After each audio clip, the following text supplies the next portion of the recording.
Messianic Aryan Radio. Only one God.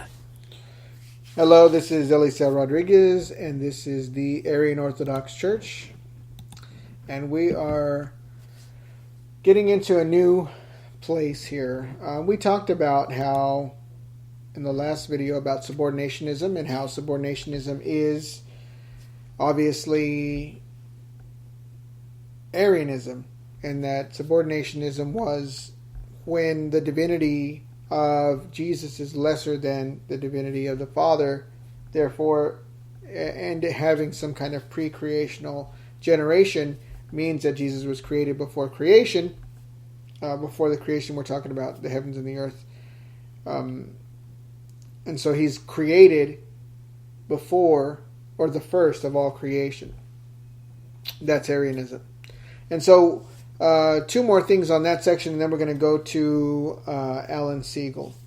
So, Henry Bettison, in his book, The Early Christian Fathers, on page 23, said subordinationism is the true pre-Nicene orthodoxy.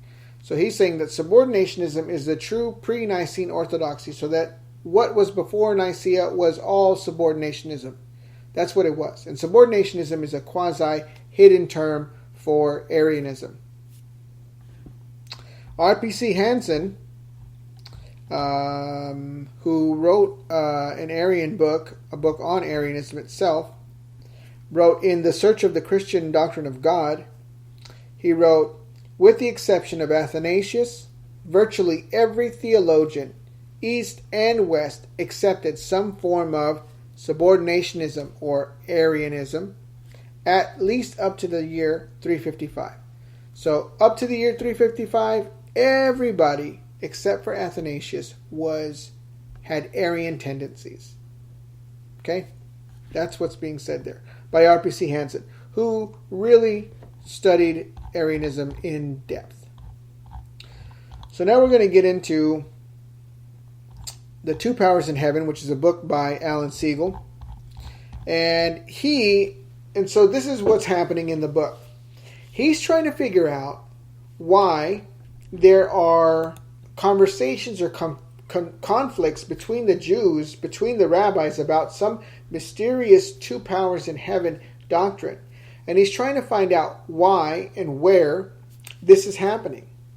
So this is happening around the 1st and 2nd century, that the rabbis are having an issue with something. And he's identifying it in their writings, and he's trying to figure out what it is. And so he's saying, well, it could be a lot of things. He goes into a lot of stuff. Gnosticism could be an answer. It could be this, could be that. Could be Christianity, everything else. And so what I am seeing, and so this is the time that I'm trying to get to you now for the Judaism side, because remember, Arianism or Christianity comes from Judaism, and it was formerly seen as a sect of Judaism, or a flavor of Judaism.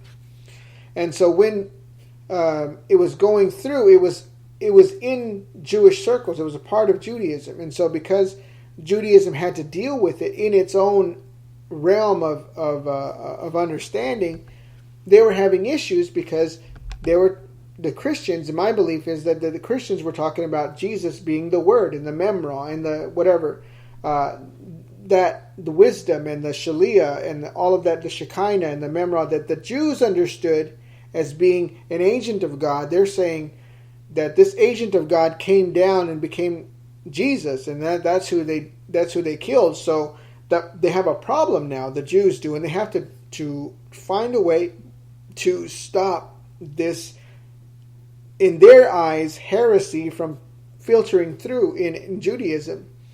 And so the Jews started pushing back and saying, look, we're not going to believe anything like this anymore. So the doctrine of the Memra, the doctrine of the Word of the Lord, the doctrine of all of that, we're going to take that away, and we're going to start pushing back because they're claiming that understanding for Jesus, and it's affecting them. So this is where the church, the Judaism starts pushing away from the Targum starts pushing away from the word of the Lord and the understanding of who the word is as an agent of God, even being called God, all of those things, they are starting to push back and saying, no, we need to rethink our doctrine. We need to change our doctrine. And this is where they start pushing away from that. And so we need to see that the Jews are pushing away from that, and why they're pushing away from that. It's because Arianism, or Christianity, in Arianism, the Arian church is saying that the word of the Lord in traditional Judaism and the Memra and all of that, who they understand the Memra is, they're saying, the Jews are seeing that the Arian Jews are saying, or the Arian Christians are saying, that's Jesus, and that's who came to earth, and that's who died, and that's who saved us. And it's a problem for them, because they killed him, obviously. And so they're arguing amongst themselves, and they're arguing with the problem, having a problem. So what you're seeing here is that Alan Siegel is dissecting the conversations and arguments and trying to find out what is really happening. So on page 6 of his, and I had to give you this rundown, and so we're going to see the Jews progressively moving away from this. So in Alan Siegel, in the Two Powers of Heaven, page 6, it says, at its beginning, Christianity was rather more binitarian. And he's saying binitarian not because he's saying two and one, but more he's saying that they identified Jesus and the Father as some kind of gods. Then Trinitarian, which is true. There is no Trinitarianism in the early church. Even Alan Siegel sees that. No Trinitarianism in the early church. As a Jew, he's an Orthodox. He's a Jew, so doesn't even believe in Jesus. So he says, emphasizing only Christ and the Father as God or gods. Since Christianity has been suggested as a candidate for the heresy by scholars, the heresy that he's looking for, we must be prepared to allow that the two powers in heaven were complementary instead of opposing deities, because the Gnostics believed that there was opposing an evil God and a good God, but he's saying that it's possible that they could be talking about two harmonious gods.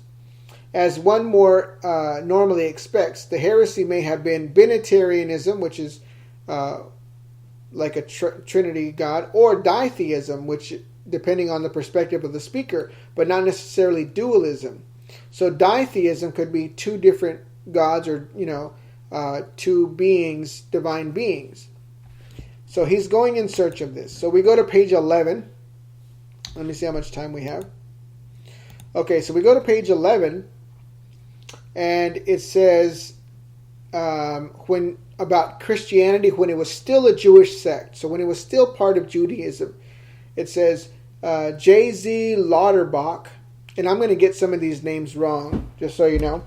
J.Z. Lauterbach suggested that refutations of those who believed in two powers are arguments against Christianity when it was considered a Jewish heresy.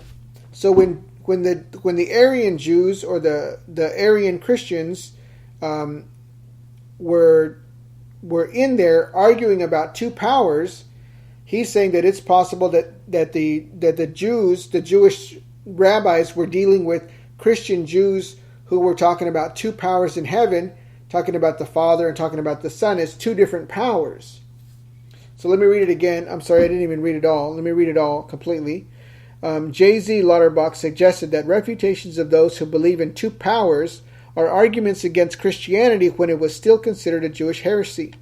To demonstrate this assertion, he cited DTRII 33, where Solomon is reported by the rabbis to have stated categorically that the one God has neither son or brother, since some texts associated this heresy with two powers.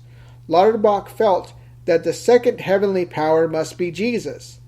Two powers could only refer to Persian dualism if the parties were antagonistic, while Christian theology might easily have understood by the rabbis to posit a second divine figure working in harmony with and claiming to be the Son of God, of the one God. And so what he's saying is that there was a argument where Solomon cites this in this document DTRII 33, and I'm not sure exactly what document this is, but where this Rabbi Solomon is reported by, or this person Solomon is reported by the rabbi. So the rabbis are reporting on this guy Solomon that he to have stated categorically that the one God has neither son nor brother, since some texts associate this heresy with two powers. So the rabbis are saying, let's point to this guy Solomon who's saying that God has no son or brother. And what he's deducing from that is that it's possible that somebody was saying that God had a son. And that the reason he said that was because they were coming against somebody who was saying that there was a son of God.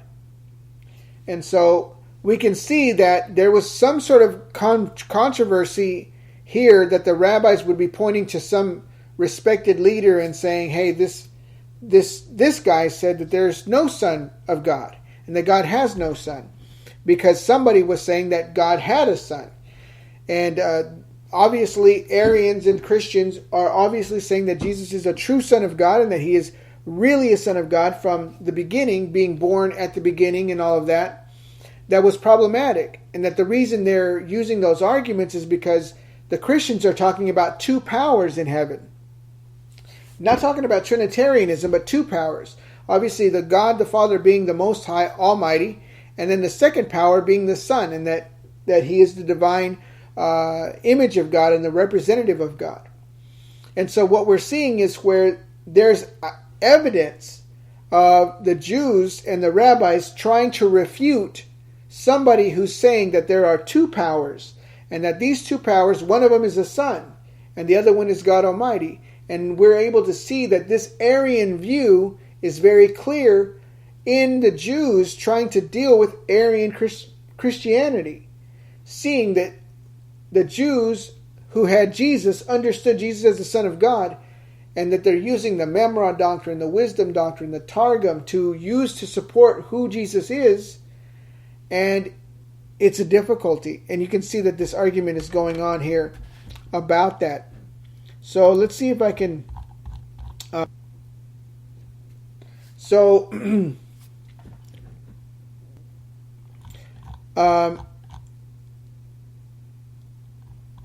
So it's important, and we'll look at some other pieces here because I don't have enough time. But it's interesting to see in this one picture that we see that the Jews are trying to deal with the Jewish Christians, while Christianity is still a Jewish sect in Judaism, how they're trying to deal with the argument of Jesus being the Son of God, and they're trying to deal with the question of whether God is even a son, God has a son or not. And some people are saying yes, and some people are saying no. And this identity of there being some kind of doctrine of two powers. And what I'm going to say, the answer to the two powers question, because his whole book is about what is the two powers, who is teaching the two powers, and who are the rabbis fighting against that they're teaching these two powers doctrine. Who are they arguing against?